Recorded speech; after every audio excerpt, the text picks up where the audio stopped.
We've now come to the second unveiling of tonight's extravaganza. It's an extraordinary superhero exhibit that we are thrilled to add to our superhero legends. And in the audience tonight, we have a man who did all of the on-camera fight scenes in the Batman costume for Michael Keaton in his two Batman movies, Batman and Batman Returns. Additionally, he then trained Michelle Pfeiffer for her starring role as the Catwoman. And it was Dave Lee who did the on-camera fights as Batman to Michelle's Catwoman. Joining us this evening. David. Go up there. Next, while you're all in a frivolous mood, I have to tell you, talking about Michelle Pfeiffer and Catwoman, even though she is part of this exhibit, we have a young lady who has come as Michelle Pfeiffer's Catwoman this evening. And she's a daughter of a very good friend of Kitt's and myself, Alexandra. Wave and say hello.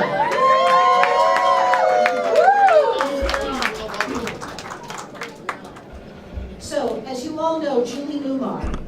Well, Julie Newmar was the first Catwoman, and she is the daughter of a Ziegfeld Follies girl and an engineering professor. She has that rare combination of beauty, brains, along with a charming sense of humor. Her Broadway career began at the age of 19, culminating in a Tony Award for the Best Featured Actress in the 1958 Broadway production of Marriage Go Round. Miss Newmar starred in numerous films with 20th Century Fox, and they even insured her legs for $10 million, except in the event of death.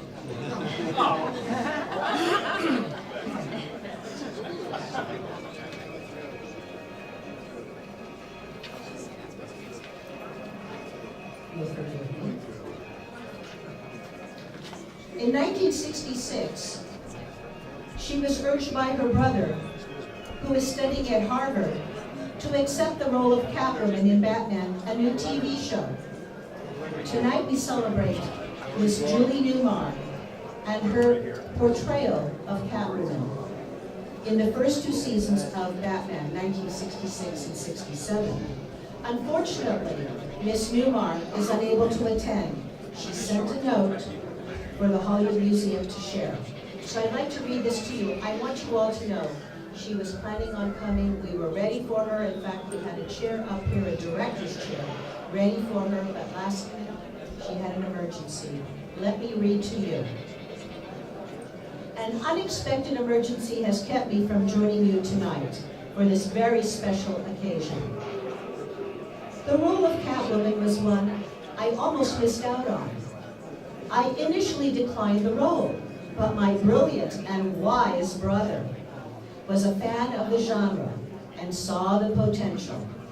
To him, and for him, I decided, why shouldn't I please him? I took the role, and history, as they say, was made. As with all the characters I've been blessed to bring to life, I took Catwoman very seriously.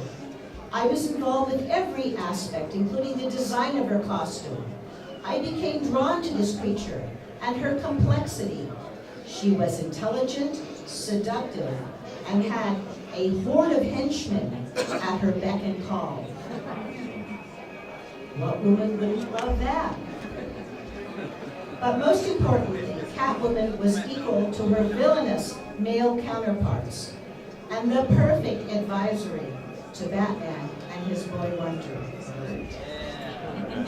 I am very proud of my contributions, says Miss Newmar, to the history of this literary and TV villainess, and grateful to the Hollywood Museum for recognizing her importance in this very loving tribute.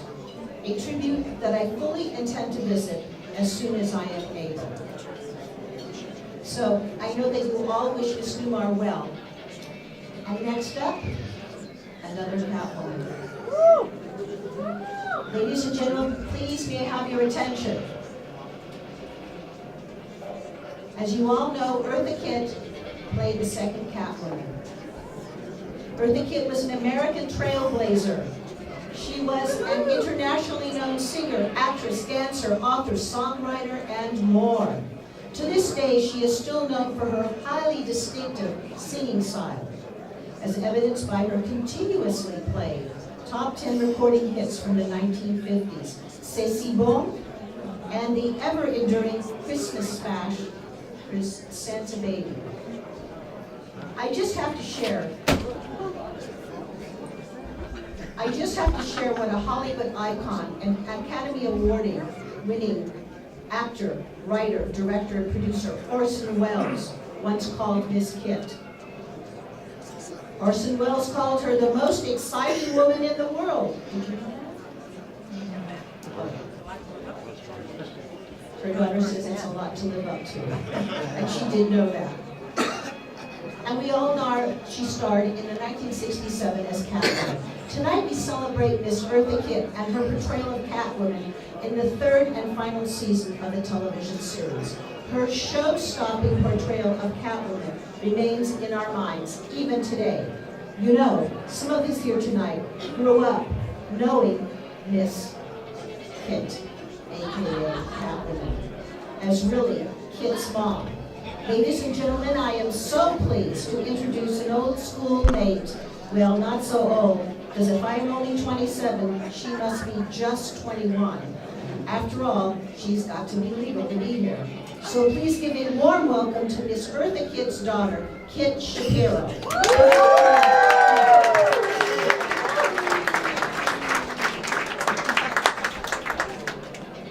Well, I don't have a nice voice like my mother, as I've been told many times. Thank you. My children don't think so. But I have to say, looking back, as we talked earlier about the female role models that are here in the museum, and the Bionic Woman, and these women who were portrayed early on as women who were empowered, who knew who they were, who had a goal, whether they be the heroine or the villain. And having grown up with this woman who embodied the feline qualities that she became known for, and almost became synonymous with this character that she portrayed, Catwoman, but she was only in a few episodes, which is just the irony of that is pretty amazing. It's interesting to see that all of the women that have come after, not only my mother, but all the other women who are here in this museum, and the other women who started in Hollywood and in television, and who really stood their ground and fought for the roles and fought to be seen and to be heard.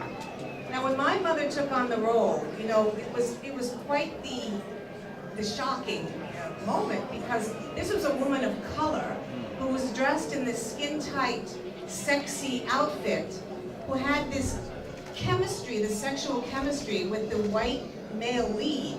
You know, that was a huge risk that was taken by the network, by the producers, and by the cast as well. And I don't think people really, we don't think about it so much in this day and time, but certainly, and I was a child when she played the role, that was a really big deal. It was a big deal for them to do. So I commend them all for having taken that risk and having stood their ground.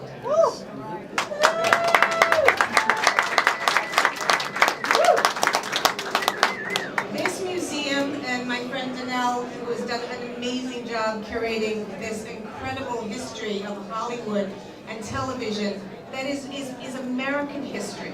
And we grew up, but now the generations after us, with all the television networks that we can watch all these shows over and over again. And it's amazing that we look back on these characters and we see parts of ourselves. And we remember, and our kids then go and they learn from all of these history characters. It's really so fascinating. I thank Donelle for what she has done. I thank her for inviting me tonight. I'm so looking forward to unveiling this incredible museum piece, that this Catwoman, which were these empowered women who not only looked strong and acted strong and showed the men, really gave them a run for their money. So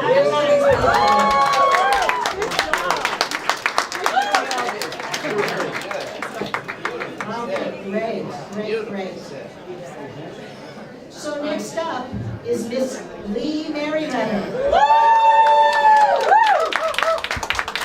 Lee is the winner of the 1955 Miss America pageant. She is known for her role as Betty Jones in Bionic Buzz's beautifully and efficient secretary and daughter-in-law in the long-running and still can be seen 1970s crime drama, the TV show Barnaby Jones. Now you know this role earned her 2 Golden Globe nominations in 1975 and 76, and an Emmy Award nomination in 1977. Tonight, we celebrate Miss Lee Meriwether and her portrayal of Catwoman in the first Batman movie in 1966.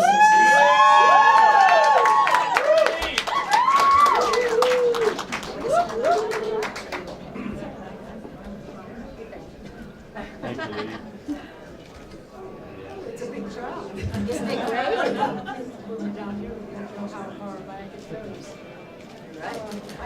I'm so pleased to be a part of this soiree. I think it's wonderful that we can live on as mannequins.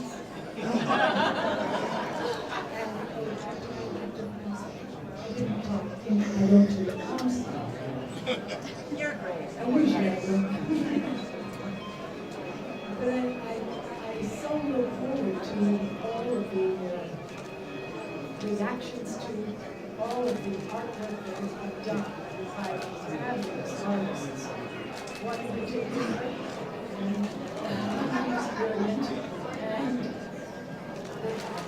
what they've done is phenomenal. And I'm just so proud of them and proud to be here so that I can tell my friends what I saw tonight. And it's been very exciting. I'm thrilled. I don't want to take up your time. I know there was other things to be talked about tonight. And I just say thank you very much.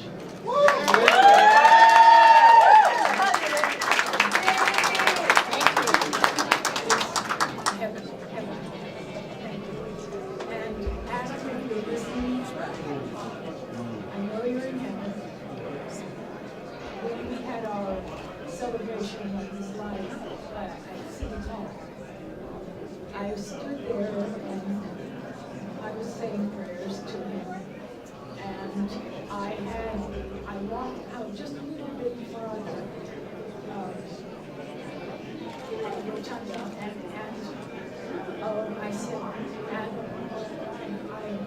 I'm going to miss you. And I miss you. I wish you were here. And all of a sudden, pulled in. Wow. Just as I wish that he was here. And I think he was. Thank you.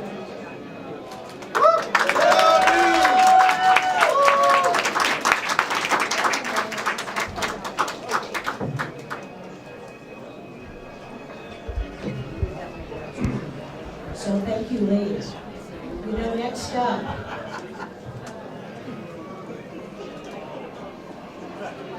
we have the boy wonder, Robin himself, Burt Ward. As you know, he became a TV icon playing Robin on the Batman TV series. For more than 3 decades, he has made guest appearances in popular TV shows. And today, he is the creator of Gentle Giant's dog food, Yes. which is sold all over the world. And we are thrilled to have Burt and his lovely wife Tracy here this evening. Yes. Come on up, Burt, and say a few words.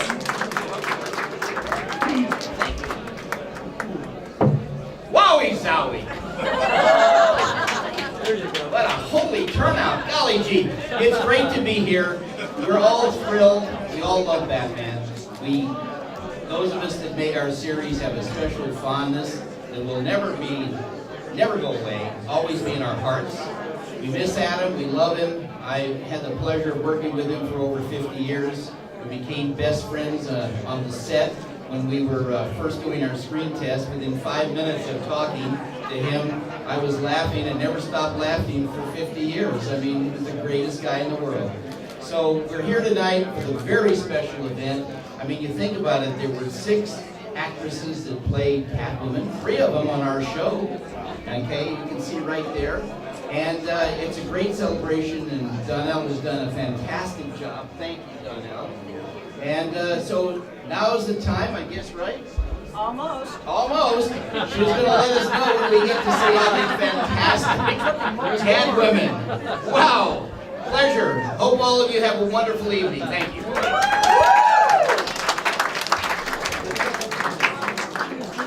So as I said before, we have a special guest in the audience tonight, the critic, Leonard Maltin. He's going to come up and say a few words about the Catwomen and Batman. Leonard? Hello, Leonard. Hi, Tracy. Yes, sir. Super critic. Yeah. We want to get on with this unveiling. All I'm going to say is, for many, many years, we referred to comic books and the offshoots of comic books, television and movies, as pop culture. And understandably so, but I think what's happened now is it's become American culture. I don't think you can separate the two.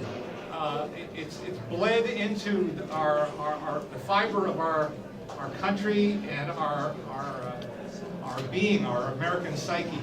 And those films and TV shows and comic books and everything else fuel the world. They're probably our most valuable export. And that's why this museum is such a wonderful place to come and remind ourselves of all of that. So all praise to Dee Dadigan and the Hollywood Museum.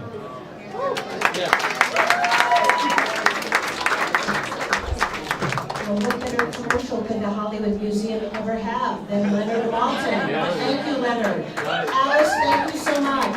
Where are you, Alice? Leonard's wife. I know you're in the audience. So, it has come to that moment now where our council member, Mitch O'Farrell, is going to present proclamations to the Catwomen. So, ladies and daughter, come on up.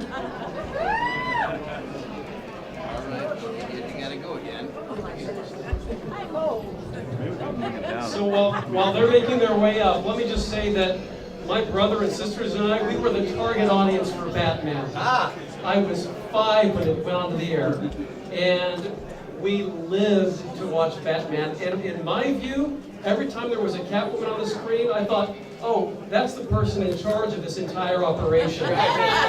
Whether it was Lee Meriwether or Eartha Kitt or Julie Newmar, I thought, Catwoman's in charge here. So congratulations. Let's hear it for the super women. And so anyone who is my age or a little bit older, you know, the media markets were so small then, so everyone in America knew what Batman was, had seen the show. And now, of course, the audiences are much more fragmented, but this is part of America, this is part of American history that everyone has seen, so it's universal. So we have a graphic artist at City Hall. So what our artist did was actually put the image of the actress on the certificate as Catwoman. So we have Eartha Kitt as Catwoman, right here, and they all say, on behalf of the City of Los Angeles and the 13th Council District, I would like to commemorate the grand opening of the Catwomen Exhibit at the Hollywood Museum in the historic Max Factor building. So here is Eartha Kitt as Catwoman, presented to Kid Shapiro.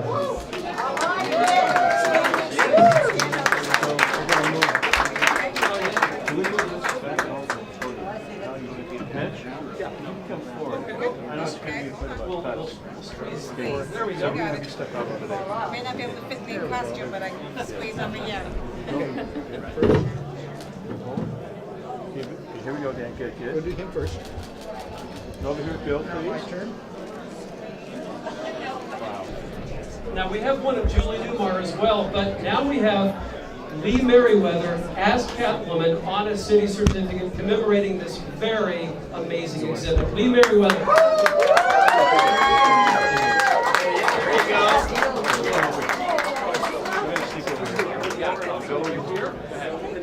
Mitch, step down. Mitch, just step down. There we go. And then Donelle, come forward. There you go.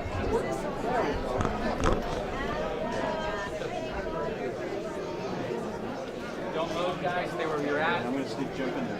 And lastly, Burt Ward, if you please step forward. This is a Batman certificate with the Batmobile and Batman and Robin. Awarded to you, and Tracy's here along with Dee Dee. So congratulations on this wonderful exhibit. We cannot wait to see the unveiling. Oh, wowie, zowie. Thank you. And we're going to say Batman. Thank you.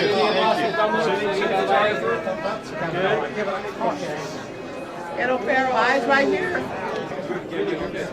Are we ready? Okay, TV cameras first, and then photos, please. Okay, drop it.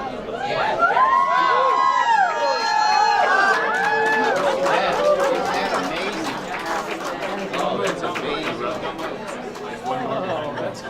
One more.